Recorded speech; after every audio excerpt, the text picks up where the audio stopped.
बिल्कुल अलग अलग हैं। एक शक्ति दूसरी शक्ति रूप नहीं है, पर एक शक्ति में दूसरी शक्ति का रूप है। फिर कहता हूँ, ध्यान से सुनना। यद्यपि एक शक्ति दूसरी शक्ति रूप नहीं है, माने ज्ञान दर्शन रूप नहीं है, ज्ञान सुख रूप नहीं है, लेकिन ज्ञान का रूप सुख गुण में है, सुख का रूप ज्ञान गुण में है। ये पूज्य गुरुदेव श्री के माध्यम से ये महासत्य मुमुक्षु भाइयों को पता चला है। शास्त्र में तो है ही, ऐसा नहीं कि गुरुदेव ने अपने पेट में से निकाला है, लेकिन शास्त्र में होते हुए भी और लोगों के ख्याल में बात ना आए तो उनके लिए नहीं जैसा ही है। पूज्य गुरुदेव श्री के उदय के पहले कभी भी एक गुण में दूसरे गुण का रूप होता है, ऐसी चर्चा कहीं कान में सुनने में नहीं आई और शास्त्र में पढ़ने में भी नहीं आई। शास्त्र माने अमृतचंद्रादि के शास्त्रों में तो है, लेकिन और जो शास्त्र हैं तो है ना, जो चलते थे जो शास्त्र पहले, उनमें ये चर्चा नहीं है। क्या मतलब है इसका? कि एक गुण दूसरे रूप नहीं है। यदि एक गुण दूसरे गुण रूप हो जाए तो फिर वे दो नहीं रहे, एक ही हो जाएं। फिर वे अनंत गुण मिलके एक हो जाएंगे। तो द्रव्य में और गुण में जो गुण गुणी का भेद है वो भी नहीं रहेगा। कि हो जाए, हमें क्या दिक्कत है? कि तुम्हारी दिक्कत का सवाल नहीं है, सवाल के वो हैं नहीं ऐसे, वो बिल्कुल पृथक पृथक हैं, उनके लक्षण भेद है, परिभाषा अलग अलग है, उनका काम अलग अलग है, एक का काम दूसरे के में हस्तक्षेप नहीं है, समझ में ना। और यदि एक गुण का रूप दूसरे गुण में ना हो तो ये सारे गुण बिखर के अलग हो जाएं। काहे बंधे कैसे हैं वे? यदि सुख गुण में ज्ञान गुण का रूप नहीं होगा तो सुख गुण अचेतन हो जाएगा, और ज्ञान गुण में सुख गुण का रूप नहीं होगा तो ज्ञान गुण सुख से रहित हो जाएगा।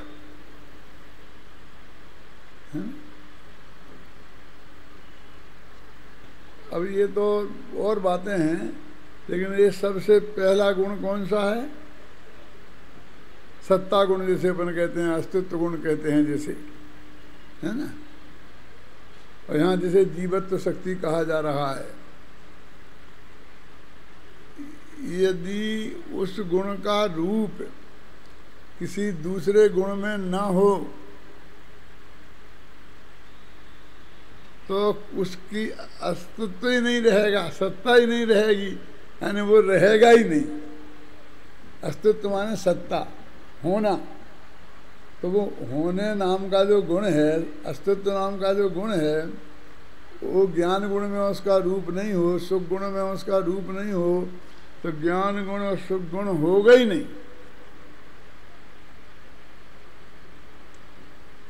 है ना। तो इसलिए कहते हैं कि एक गुण में दूसरे गुण का रूप है, पर एक गुण दूसरे गुण रूप नहीं है। अब देखो इतना थोड़ा थोड़ा अंतर आ रहा ना। अभी हम स्वच्छत्व शक्ति पढ़ रहे थे, वो भाई पढ़ रहा था, और अपन कल अपन ने चर्चा भी की थी उसकी, क्योंकि हमारे दिमाग में अनादिकाल से मिथ्यात्व के जोर से एक दूसरे की पराधीनता का भाव बहुत गहराई से पड़ा हुआ है, जुड़ा हुआ है। ये उसके अधीन, ये उसके अधीन, ये उसके अधीन, ये नहीं होता तो वो नहीं होता, वो नहीं होता तो ये नहीं होता। इतना ऐसा बहुत अनंत जाल है। और आचार्य कहते यही संसार है। तो एक का कारण दूसरे में, एक का कारण दूसरे को खोजते हैं। तो वो वहाँ बताते हैं कि नहीं, एक गुण दूसरे गुण रूप बिल्कुल नहीं है। एक गुण का अस्तित्व पूरा तभी कहलाएगा कि जब वो पूर्ण स्वतंत्र हो, पूर्णतः स्वतंत्र हो। यदि वो अपने कार्य करने में दूसरे की उसे अपेक्षा है तो वो वास्तव में फिर बात ही नहीं रही। स्वतंत्र, पूरी स्वतंत्रता, आज़ादी पूरी होना चाहिए। कि निमित्त तो है, कि निमित्त है, निमित्त का अर्थ करता नहीं है। करता माने तो स्वतंत्रता करता नहीं हो सकता। फिर तो नियम से तो निमित्त तो हमेशा पर ही होता है, गारंटी से। भैया भगवती दास ने लिखा है, उपादान निज गुण जहाँ तहाँ निमित्त पर होए, है ना। और अनंत आकुलता, भय कि मैं पर का करता हूँ, पर मेरा करते हैं, ये इसके अंदर में प्रवेश की हुई है। और जब एक द्रव्य दूसरे द्रव्य का करता नहीं है, उनकी पूरी आज़ादी है, वे पूरी तरह स्वतंत्र हैं। तुझे किसी भी अपने कोई भी काम करने के लिए पर के सहयोग की रंच मात्र आवश्यकता नहीं है। क्यों? क्योंकि तू अनंत शक्तियों से संपन्न है। शक्ति का अर्थ हम क्या समझते हैं? मेरे में अनंत शक्ति है तो मैं चाहे जो कुछ कर सकता हूँ। क्यों? और दूसरे अनुयोगों वालों से जाके पूछेंगे, वो बात करेंगे तो वे कहेंगे हाँ हाँ, जम्बूद्वीप इंद्र में कितनी ताकत है तुम्हें मालूम? जम्बूद्वीपो सबको, कि इंद्र जम्बूद्वीप को पलट सकता है। आज तक पलटा है कभी? कि नहीं पलटा तो नहीं है, और कभी पलटेगा भी नहीं, क्योंकि उसको इतनी तीव्र कसाय कभी पैदा हो गए ही नहीं कि सारे जम्बूद्वीप को पलट दे। शक्ति है लेकिन कसाय नहीं है, ऐसा नहीं होगा कभी। तो फिर कहा काय के लिए? कि नहीं, उसकी शक्ति का बताने के लिए कहा। अब समय सार से पूछो तो वो कहे कि एक पुद्गल के परमाणु को यहाँ से वहाँ तक चिगाने की शक्ति अनंत सिद्ध मिल के कोशिश करें तो नहीं कर सकती। अब ऐसी शक्ति और ऐसी है शक्ति। अब इन दोनों के बीच की बात समझनी है। बोलो, कभी कभी अपन को विकल्प आता है कि ऐसा लोग क्यों विरोध करते हैं, क्यों उनको नहीं जचती है बात। जचे कैसे? एकदम परस्पर इतनी विरुद्ध है कि इतनी शक्ति, इतनी शक्ति। हमारे पिताजी ये उदाहरण दिया करते थे कि मेरी जो उसने एक कुतिया पाल रखी थी, कुत्ता नहीं कुतिया, वो बहुत दुबली पतली थी। सब अपने अपने उसके कुत्तों के गीत गाते थे। आप उसकी कल्पना नहीं कर सकते कि कुत्ते वाले कुत्तों के कितने गीत गाते हैं, इसकी कल्पना आपको नहीं होगी। मैंने कभी सुनाई ना शांति जी है। मैं यहाँ से गया हुआ था अमेरिका, एक गांव में, तो जिन व्यक्तियों को मुझे लेने के लिए एयरपोर्ट भेजा और उनके यहाँ 24 घंटा मुझे उनके यहाँ रुकना था। दिल्ली के थे, इसी दिल्ली के थे। तो मैं घर उनके पहुँचा तो उनके घर 2-3-4 कुत्ते थे और घर में कोई नहीं थे, वो अकेले थे। 3-4 कुत्ते थे और मैं कार में बैठा हूँ और कुत्ता पुराण शुरू हुआ तो मैं सुनते सुनते घबरा गया। मैं कब भागूँ यहाँ से। सुबह हम 5-5:30 बजे घूमने गए तो वो भी गए हमारे साथ और कुत्ता भी गया तो उन्होंने सुनाया कि इस कुत्ते की वजह से मैं स्वस्थ हूँ और आज मैं सुबह 5 किलोमीटर दौड़ सकता हूँ इस कुत्ते की वजह से है। क्यों?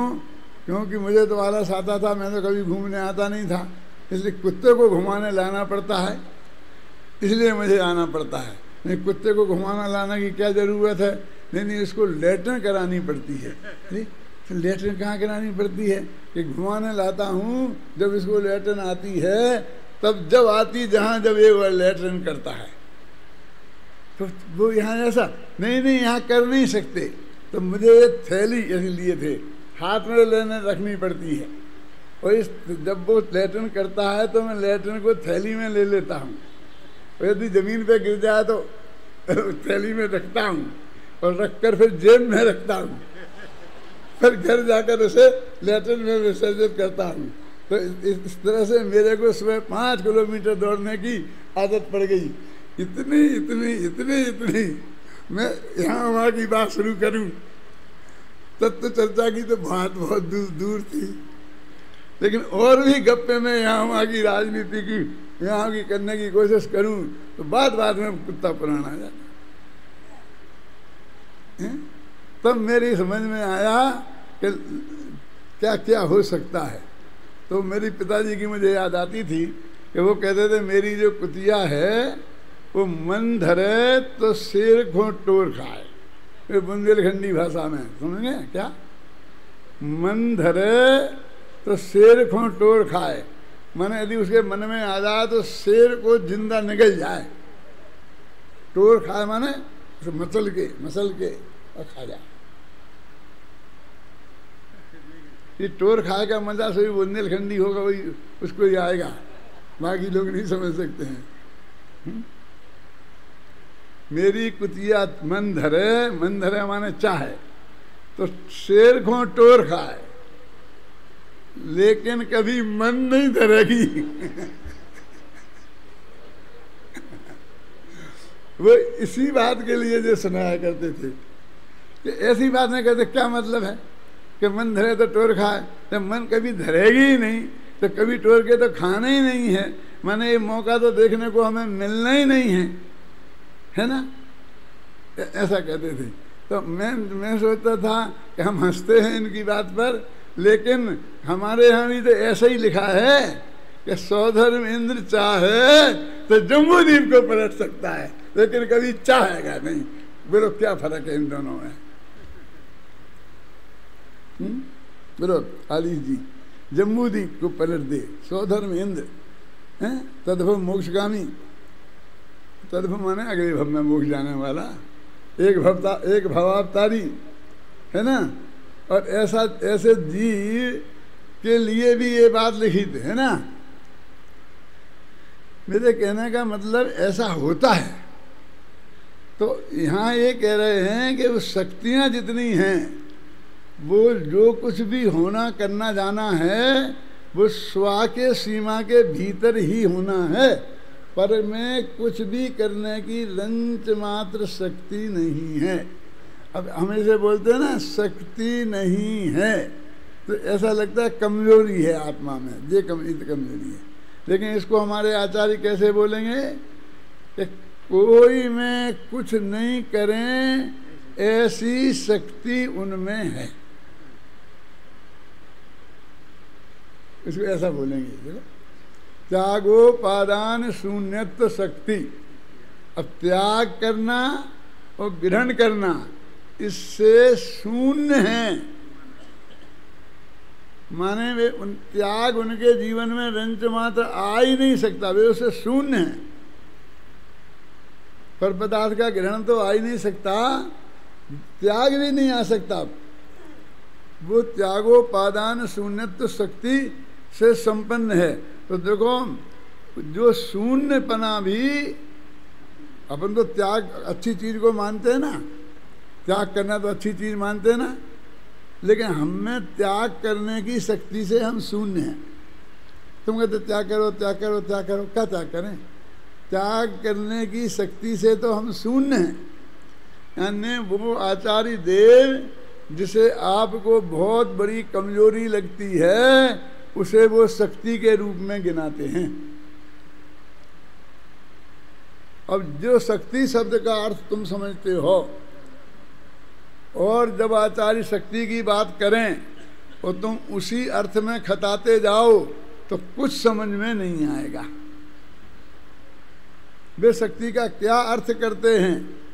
किसी में कुछ करने का नाम शक्ति नहीं है, नहीं करने का नाम शक्ति है, नहीं करने की शक्ति है। कोई व्यक्ति बाल बच्चों को पाल नहीं सकता, ऐसी शक्ति हर एक में है। लगता है ना अटपटा, कैसे गले में होता ना। कभी कभी तो मैं कहता हूँ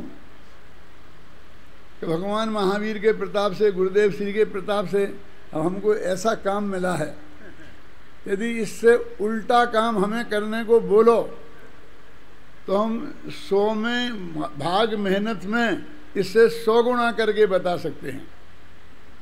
माने इससे उल्टी बात समझानी हो कि एक द्रव्य दूसरे द्रव्य का कर सकता है, वो करना चाहिए, तो हम इतने बढ़िया तरीके से समझाएं कि सारा लोग झूम पड़े। अरे हमें तो, हमारे भाग्य में तो ये बला है कि एक कोई किसी का कुछ कर नहीं सकता। आज तक किसी ने कुछ किया ही नहीं है। जो कुछ होता है वो पहले से ही सुनिश्चित है और स्वयं की योग्यता और क्षमता से अपने आप ही होता है। करता तो कहा जाता है, होता नहीं है। अभी तो होने की बात, अभी यहाँ तो ज्ञान के गे की बात है। स्वच्छत्व शक्ति की बात चलती थी ना। क्या कह रहे हैं कि भगवान आत्मा का ऐसा स्वच्छ स्वभाव है कि उसमें लोकालोक झलकता है। अभी भगवान आत्मा लोकालोक को जानता है, ये भाषा में नहीं बोलना चाहते। गुरुदेव श्री से बोलो कि भाई एक सज्जन गृहस्थ आदमी को रात्रि भोजन तो त्याग करना चाहिए ना, तो मालूम उनका क्या उत्तर होगा? मैं गुरुदेव श्री की भाषा तो आपको 25 तारीख को बताऊंगा,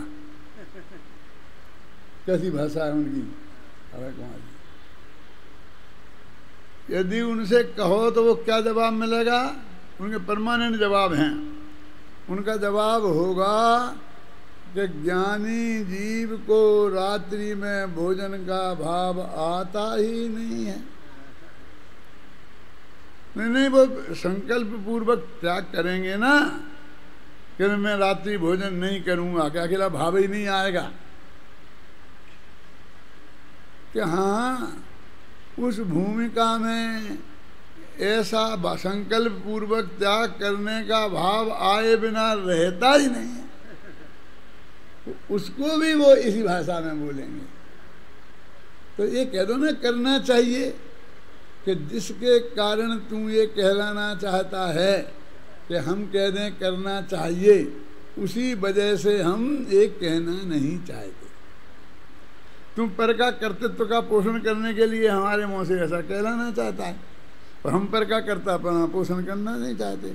इसलिए हम तो कहते हैं ये बात होती है, सम्यक दृष्टि धर्मात्मा का जीव का शुद्ध सात्विक खान पान होता है और वो बुद्धिपूर्वक त्यागते हैं, संकल्प पूर्वक त्यागते हैं। इसमें कोई नियम है, मुनि दीक्षा लेते हैं, आखिर प्रतिमाएं लेते हैं ना, शास्त्र की आज्ञा है ना। जो बात कही ना कि सब तो चरणानी योग की बातें हैं, तो चरणानी योग की बातें कोई गप्पें होती हैं। प्रवचन सार में लिखा है, प्रवचन सार तो तुम्हारा है ना परम अध्यात्म, उसमें भी चरणानी योग चूल का लिखी कि नहीं लिखी? और ऐसा पूछे, ऐसा पूछे, ऐसा करे, वैसी की वैसी भाषा लिखी नहीं चरणानी योग की भाषा। वो भी जनमानी की भाषा है, लेकिन उसका अर्थ क्या है ये हमें समझना सीखना चाहिए। जनमानी की भाषा पर मुफ्त में ही आरोप लगाने से मतलब नहीं है। तो ये जो 47 शक्तियों का वर्णन है, जिसमें अपना भी ज्ञान शक्ति की बात कर रहे हैं कि वो ज्ञान शक्ति का स्वरूप क्या है। कि हम जब तुमसे कहते हैं कि पर को जानना, तो तुमको एकदम ऑब्जेक्ट नहीं, हमारे बस की नहीं है। तुम्हारे बस की नहीं है तुम्हारे बस की क्या है और क्या नहीं है उसकी तो बात चल रही है। ये शक्ति माने बस ही तो होता है ना, क्यों? उसी की तो बात चल रही है कि क्या बस की है कि तुम्हारे ज्ञान एक हो। मैंने ऐसे बोलता हूँ ना, अरहंत भगवान को लोकालोक में एक भी पदार्थ को वो नहीं जाने ऐसी सुविधा उन्हें प्राप्त नहीं है, पर हमें प्राप्त है। देखो कैसी क्यों नहीं जानेंगे वे कोई पदार्थ को? कोई नहीं जानने की बात क्यों है? जब दुनिया जानना चाहती है तो सब जानेंगे भगवान। अरे भाई साहब, बहुत पदार्थ ऐसे गंदे भी हैं कि जिन्हें अपन नहीं जानना चाहते हैं, अपन मुंह फेर लेते ना। गंदा पदार्थ पड़ा हो तो अपन मुंह फेर लेते कि नहीं फेर लेते हैं? बोलिए। उनके पास ऐसा मुंह नहीं है जिसे वे फेर लें।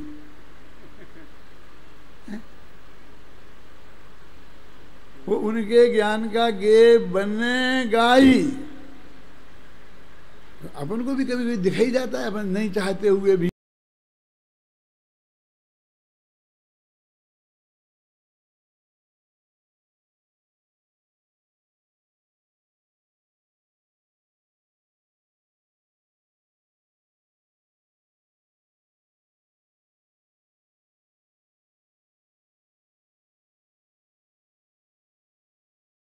बहस करते थे कि वे जान सकते हैं कि नहीं जान सकते हैं, लेकिन सकने का क्या सवाल है? मैं ये कहता हूं कि नहीं जाने ऐसा सकना संभव नहीं है। यदि नहीं सकना में ही तुम्हें भाषा में बात करनी है, तो जितने द्रव्य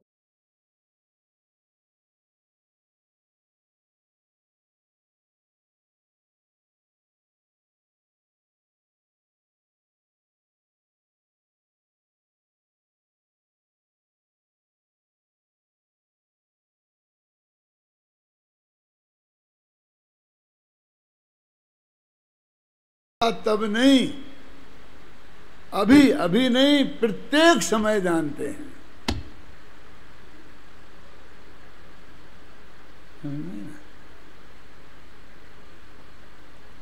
बहुत बहुत मेहनत पड़ती होगी,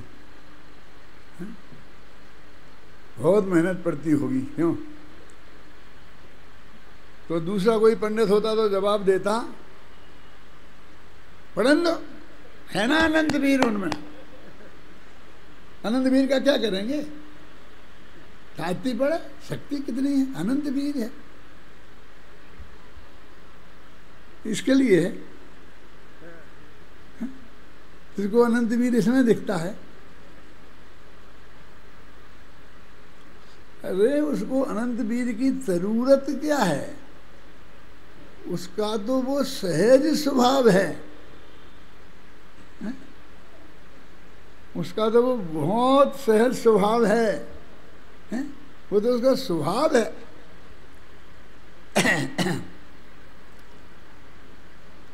हमने ज्ञान स्वभाव का वास्तविक हम स्वरूप नहीं समझते हैं। हम पिछले 2 दिनों से बाकी दिन भर जो भी मेरे पास आता है अभय कुमार जी, उससे यही चर्चा होती है कि एक दफ़े केवल ज्ञान का स्वभाव हमारी समझ में आ जाए तो सारे झगड़े खत्म हो जाए।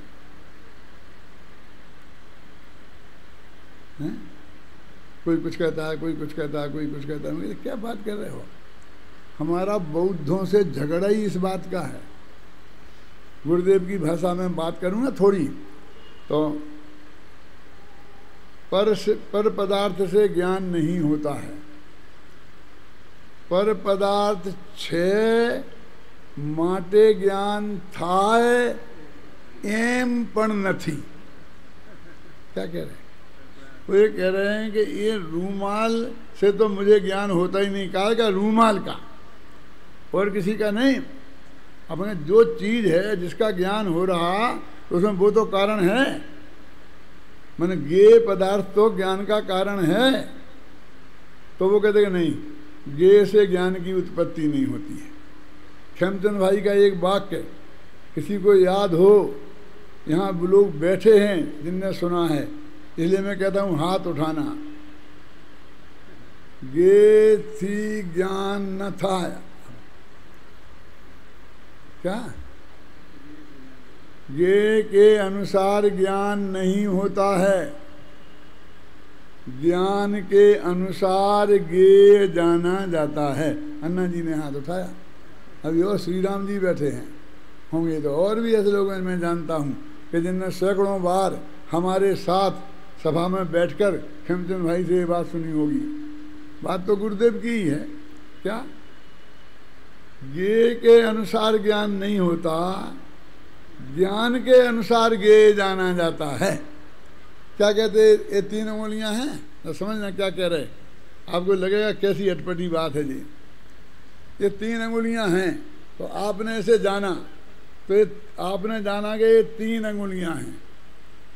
तो ये चूंकि 3 अंगुलियां हैं, इसलिए आपने 3 अंगुलियां नहीं जानी। सुनो, ये कह रहे जैन धर्म, ये 3 अंगुलियां देखो, ये 6 माटे ज्ञान थाय एम पढ़ न थी, मैंने 3 अंगुलियां गे हो गई और इसलिए तुमने 3 जानी, ऐसा नहीं है। तो क्यों जानी कि तुम्हारी इस ज्ञान की पर्याय की योग्यता में ये 3 अंगुलियां जानने का नक्की था, इसलिए तुमने ये 3 अंगुलियां जानी।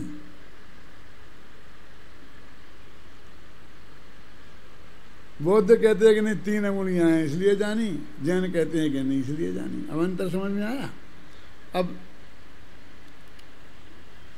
ये 3 अंगुलियां हैं और हमें ज्ञान में 2 जानने में आए, हमें 2 आए जानने में, तो 3 तो हैं, फिर क्यों आए 2 जानने में। तो वो कहते हैं वो ज्ञान की क्षयोपम रूप योग्यता में 2 अंगुलियां ही जानने का की योग्यता थी,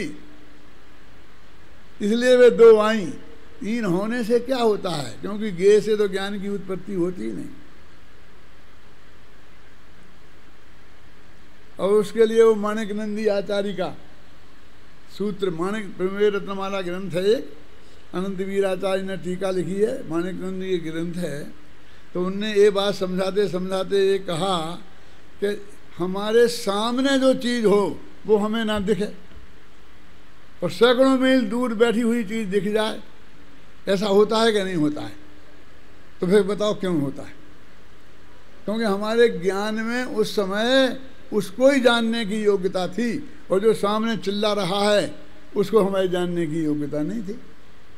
कि मैं तो चिल्ला चिल्ला के कहा कि हमने तो नहीं सुना, कि सुनते कैसे, तो हम क्या कहेंगे बहरे हो, सुनते क्यों नहीं। वो कहते हैं उस समय हमारी ज्ञान की पर्याय की योग्यता में उसको गे बनाने की योग्यता नहीं थी, इसलिए नहीं सुना। बोलूं क्या लिखा है महाराज ने, पीते कारागारे तमसि सचूचे मुखाग्र दुर भेदे मयि च निमीलित नयने तथापि कांताननम व्यक्तम। एक व्यक्ति कहता है कि मुझे भयंकर अंधेरी काल कोठरी में बंद कर दिया गया। कारागारे माने जेल, पहते माने पेड़ दिया गया।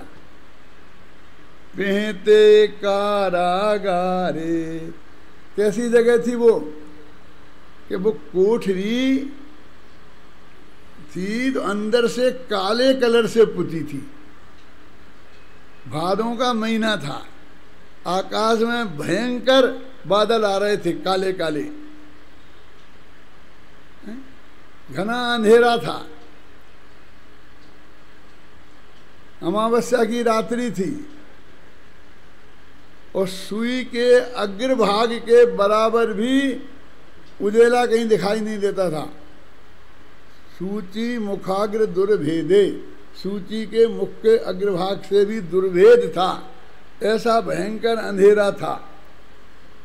और उस काल की कोठरी में मैं बंद था और मैंने आंखें बंद कर ली थी। और कैसी बंद की थी? ऐसी नहीं, ऐसी।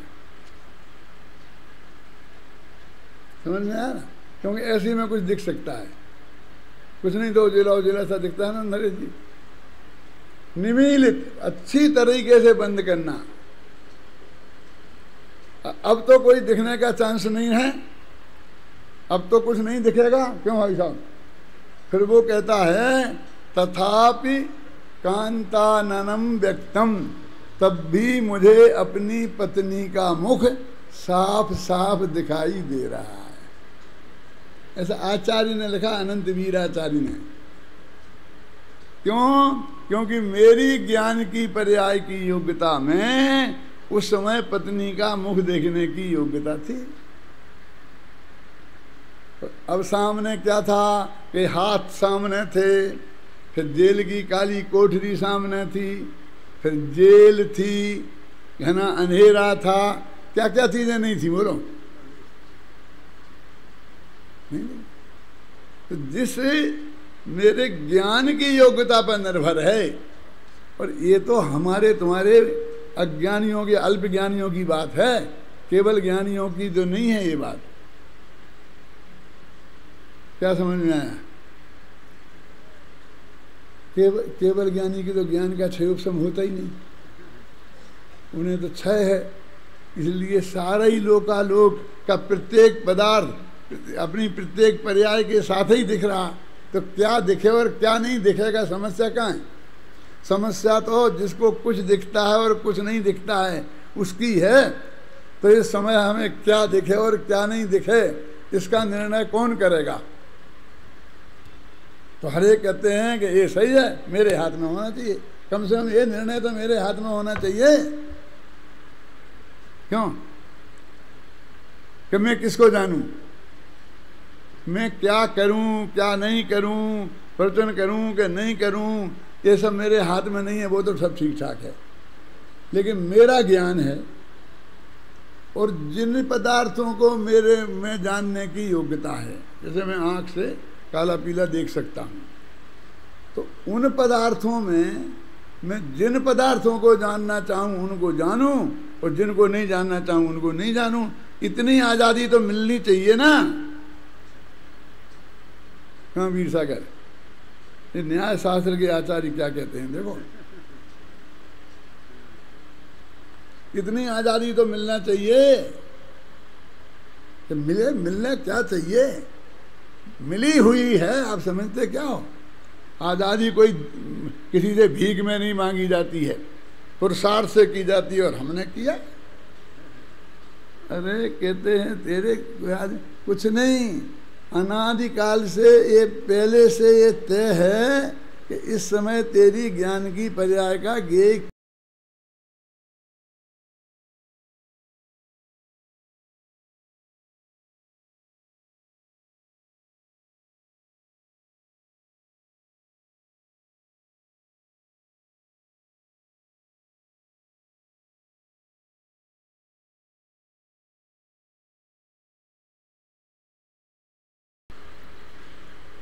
लेकिन आश्चर्य की बात यह है कि परीक्षा मुख सूत्र हमने अपने 10 वर्ष की उम्र में पढ़ा, परीक्षा दी, समझे ना। और ये सूत्र पढ़ा, उसमें स्वावरण लक्षण योग्यता ही प्रतिनियतमर्थम व्यवस्थापयति। और हमारे सारे गुरुओं ने पढ़ाया, परंपरा से पढ़ाया जाता रहा, लेकिन जब तक पूज्य गुरुदेव श्री का सत्समागम नहीं हुआ तब तक ये अर्थ हमारी समझ में नहीं आया था कि इसका ये अर्थ है क्या।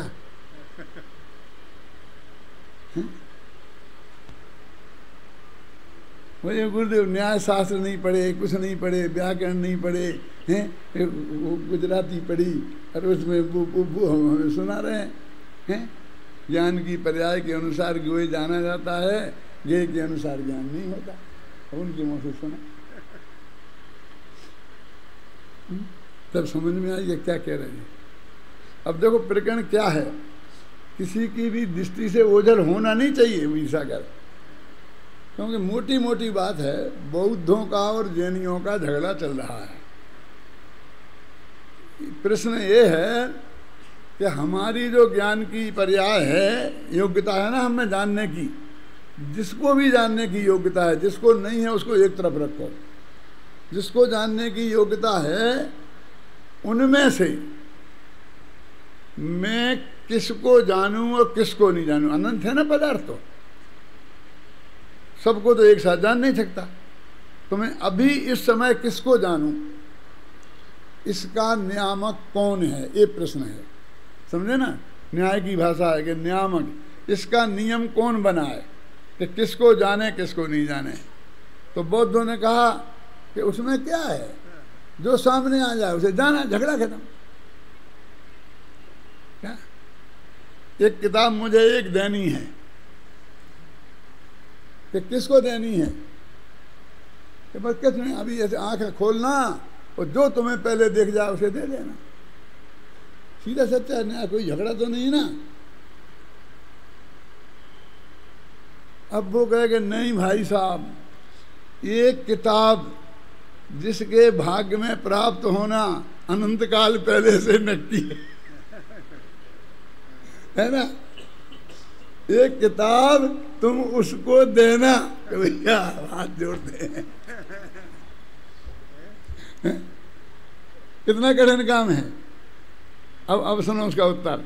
वो कहते हैं कि तुम काय की चिंता करता है कि मैं किसे दूं, ये तो जिसके हाथ में जाना है वो पहले से नक्की है, और ये उसी के हाथ में जाएंगी, तू विकल्प छोड़ दे। बोलो ये सरल है कि कठिन?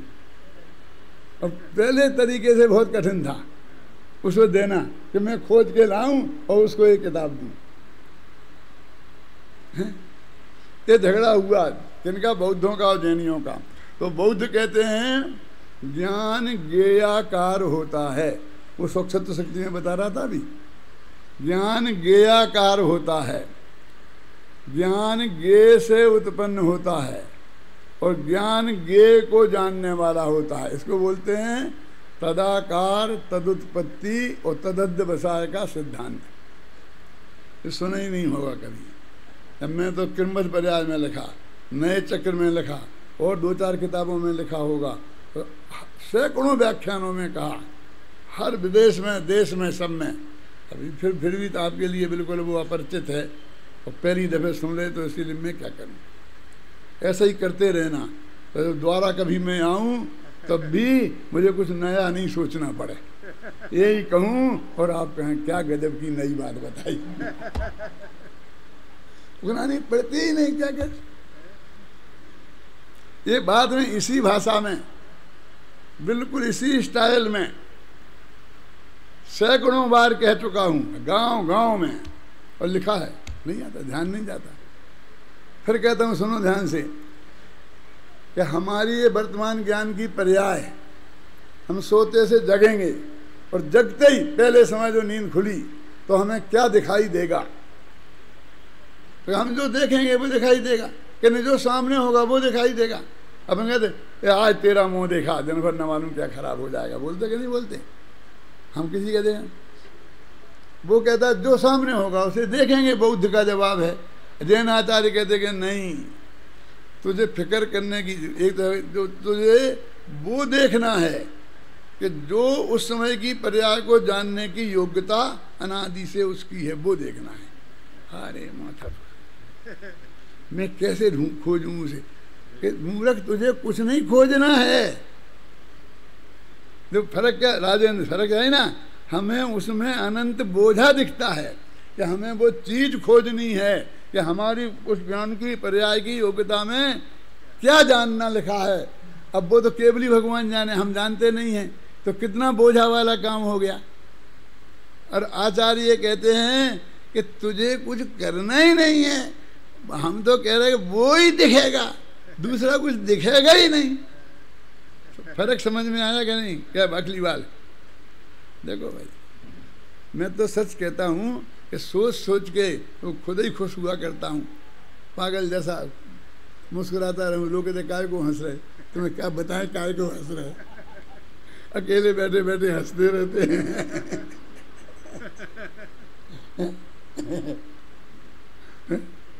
वो कहते हैं कि साहब आपके पास कोई है नहीं तो आपका मन कैसे लगेगा? मैं कहा तुम तो पधारो। हमारे पास तो बहुत कुंड कुंड से टोटल में लेके बहुत हैं पूज्य गुरुदेव श्री, और बहुत ज्ञानी जन हैं और बहुत जनवाणी है। हमारा कोई हमारे दिल काटने की समस्या हमारे सामने बिल्कुल भी नहीं है। हमें कोई समस्या नहीं है कहीं भी कैसी।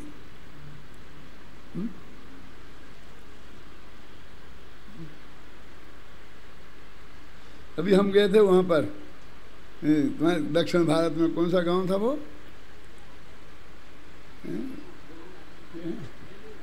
बेलूर के अस्पताल में। तो हम भर्ती हुए 10 दिन तक। तो बड़ा डॉक्टर मिलता ही नहीं था किसी को। तो मैंने उसे कहा कि उनसे जाके कहो कि मैं यहाँ से बिना मिले उससे जाऊँगा ही नहीं। तो उन्होंने कहा ठीक है, उनसे कह देना मैं आऊँगा। अब मैं उनके ही कमरे पे आऊँगा, 2 मिनट को आऊँगा, ज़रूर मिलूँगा। तो मेरे पास आके आध घंटा रुका।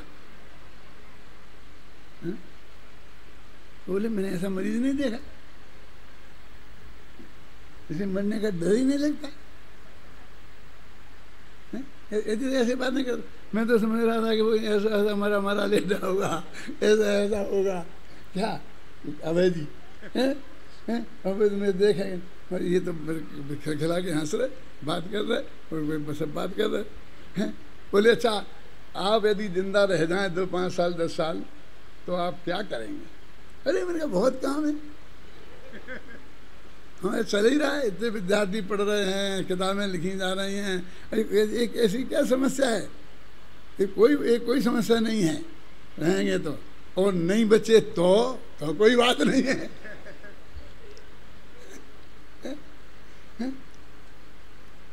तो बोला कि भाई साहब इस बीमारी वाले 10-15 साल तो नहीं मरते।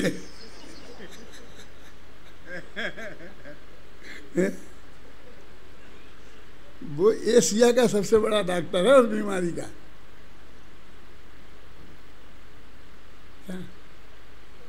और उसने मुझे जो दवाई लिखी, बोला देखो सच्ची बात ईमानदारी की बोलता हूँ आपसे कि इस बीमारी की ये दवाई नहीं है, इससे कुछ होने वाला नहीं है, इससे कुछ होता नहीं है। और आप खा रहे हो इसे, वो बम्बई से खाते आए हो, और मैंने 2 महीना की रिपोर्टें देखी हैं, तो उनमें आपका थोड़ा थोड़ा ठीक हो रहा है, ऐसा बोला। इसलिए मैं इस दवाई को डबल करता हूँ, और इसको बंद कर। तो उसने 100 mg की जगह 200 mg की कर दी सुबह शाम, कि तुम यही खाओ, देखो होगा कुछ नहीं, इससे खाओ, और कुछ हो जाए तो मेरे पास रिपोर्ट भेजते रहना, जरूर जरूर जरूर। मैं फ़ोन नंबर दे दो, बात करूँगा। बोले नहीं फ़ोन नहीं दे, तुम तो ईमेल भेजना, मैं ईमेल जवाब दूंगा, मैं फ़ोन नंबर नहीं। क्या है वस्तु का स्वरूप कितना सुनिश्चित है। दूसरी बात अच्छे हो गए।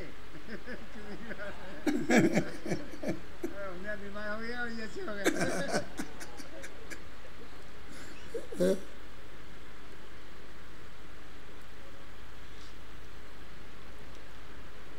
अरे भाई जैन धर्म सचमुच प्राप्त हो गया और एक महातत्व समझ में आ गया, फिर कहीं भी कोई चिंता का कारण क्या रह सकता है, मुझे बताओ। हा?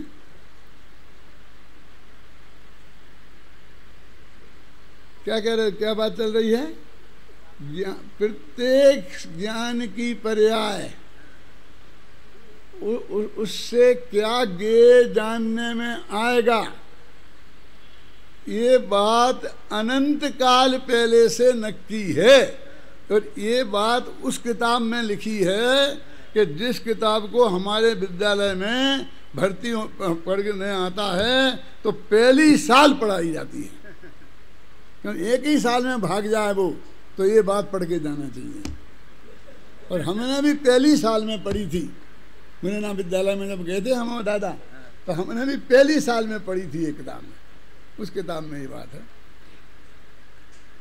और वो किताब अकलंक के आधार पर माणक नंदी ने लिखा ना, अकलंक के बचनों को निचोड़ कर सार निकाल कर मैंने ये किताब बनाई है, ऐसा लिखा है। अकलंक बचोम्भोधे, अकलंक के वचन रूपी अम्बुधि माने समुद्र का अमृत मंथन करके मैंने एक किताब निकाली है। और बौद्धों का प्रकरण, उसमें कितनी बड़ी बात कह दी। अब मैं पूछता हूं कि माथे पर रहने के लिए कोई रेखा बाकी रह जाती है? इतना तक नक्की है कि मेरे किस समय की ज्ञान की पर्याय का ये कौन बनेगा, करने धरने की बातें तो बहुत दूर हैं। कि अपन ने कई जगह पढ़ा है, सुना है कि दाने दाने पे खाने वाले का नाम लिखा है। क्यों है कि नहीं? कि वो कौन सा दाना किसके पेट में पहुंचेगा, और सामने तुम्हारी थाली में रखा है और वो दाना तुम्हें खाना है, लेकिन खाओगे तो वो दाना निकल के बगल में गिर जाएगा और उसका तुम्हारे पेट में जाने का लिखा ही नहीं था बिल्कुल बराबर यहाँ तक आया था, यहाँ आकर के वो निकल गया। और हमने बहुत कहानियाँ बना ली, खाने खाने पे दाने वाले का नाम लिखा है, खाने खाने पर बंदूक की गोली का नाम लिखा है? हमने अपने राग देश के पोषण के लिए कितनी कितनी कहानियां बना ली, लेकिन वो सब सच्ची हैं। जिस गोली से किसको मरना है वो भी नक्की नहीं है क्या? सब नक्की है, इसमें क्या बाकी है बताओ तो? बात ऐसी है कि वो गोली वाला की बात करता है, दाने वाला दाने की बात करता है, और गे वाला गे की बात करता है। नहीं आया समझ में? बताता हूँ। मुझे पता नहीं कितने बजे शुरू किया था, क्या है कितना समय? 9 बजे। हाँ 9 बजे किया था। ठीक है, कोई बात नहीं, भी है 5-10 मिनट। इस सच्ची बात देखो, मैं भूल रहा हूँ, जब आएगा तो मैं बताऊँगा। अभी मेरे दिमाग में वो बात बिल्कुल पक्की आई हुई थी। क्या मैं बोल रहा था? दाने दाने पे खाने वाले का नाम लिखा है, गोली गोली पे। देखो कि स्कूल में जाओ और बच्चे से पूछो कि 2 और 2 कितने होते हैं। सुनना, कितने? 2 और 2 कितने होते हैं? तो बनिया का बेटा होगा तो कहेगा 4 रुपया, ब्राह्मण का बेटा होगा तो कहेगा 4 लड्डू, छत्री का बेटा होगा तो कहेगा 4 गोलियां। समझ में आई कि नहीं क्या कह रहा हूं मैं? हमने तो सिर्फ 2 और 2 पूछा। गणित वाले को वे लड्डू हैं कि रुपया हैं कुछ लेना देना नहीं है, वो तो उसे 2 और 2 का जोड़ चाहिए। लेकिन बनिए के दिमाग में रुपया रुपया रुपया रुपया ही घूमता रहता है ना, तो 2 और 2 4 रुपया अपनी तरफ से बोलेगा। वो 2 और 2 जोड़ेगा तो रुपया ही जोड़ेगा। और बेकार की चीजें जोड़ने से क्या फायदा? कोई कूड़ा करकट जोड़ते हैं। और ब्राह्मण का बेटा जोड़ेगा तो लड्डू ही जोड़ेगा। क्यों? ब्राह्मण हो मोद का प्रिया है। छत्री का बेटा हो तो मरने मारने की बात सोचेगा। मेरे कहने का अर्थ ये है कि ऐसे ही यहाँ गेय की बात आ रही, तो कॉमन बात कहते, कुछ भी तुम्हारे ज्ञान का गेय बनना हो वो सब नक्की है। वो निकालेगा ज्ञानी कि त्रिकाली ध्रुव भगवान आत्मा, जिस पर्याय का गेय बनना होगा वो तो भैया अनंत काल पहले नक्की है। उसमें कोई आकुलता करने की क्या बात है कि जल्दी कैसे हो सकता है? क्योंकि उस नियम को तोड़े, पहले सर्वज्ञ भगवान की बात के नियम को तोड़े तो तेरी ये बात बने कि तेरे को जल्दी समय दर्शन हो जाए।